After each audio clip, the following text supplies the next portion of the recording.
Helen ഹാഡ്സൽ അല്ലെങ്കിൽ the queen of contest എന്നറിയപ്പെടുന്ന lady 1964-1965 കാലഘട്ടത്തിലാണ് ലോക പ്രശസ്തി ആർജിക്കുന്നത്.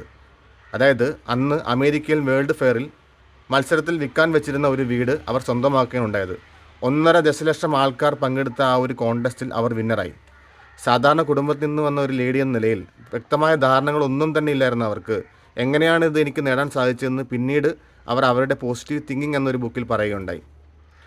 അവർ വെറൊരു ഫയൽ ക്ലർക്കായിട്ട് ജോലി ആരംഭിച്ചവർ പിന്നീട് ഈ പോസിറ്റീവ് തിങ്കിങ്ങിനെക്കുറിച്ച് കൂടുതൽ ആലോചിക്കുകയും പോസിറ്റീവ് തിങ്കിങ്ങിലൂടെ നമുക്ക് സാഹചര്യങ്ങൾ നമുക്ക് വേണ്ടി തന്നെ ക്രിയേറ്റ് ചെയ്യാൻ സാധിക്കുമെന്ന് അവർ തെളിയിക്കുകയുണ്ടായി.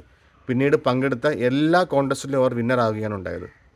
ഇതിൽ നിന്ന് നമുക്ക് ലഭിക്കുന്നൊരു പാഠം, നമ്മളെപ്പോലുള്ള സാധാരണക്കാർക്ക് എന്ത് ചിന്തിച്ചാലും അത് സാധിക്കാം, പക്ഷേ അത് പോസിറ്റീവായിട്ട് തന്നെ എടുക്കണം. നമ്മളെപ്പോഴും നെഗറ്റീവായിട്ടാണ് എല്ലാ കാര്യങ്ങളും എടുക്കുന്നത്. നെഗറ്റീവ് കാര്യങ്ങൾ നമ്മളിലേക്ക് അട്രാക്റ്റ് ചെയ്യപ്പെടുമ്പോഴാണ് നമുക്ക് വീണ്ടും വീണ്ടും നെഗറ്റിവിറ്റി വന്നുകൊണ്ടിരിക്കുന്നത്.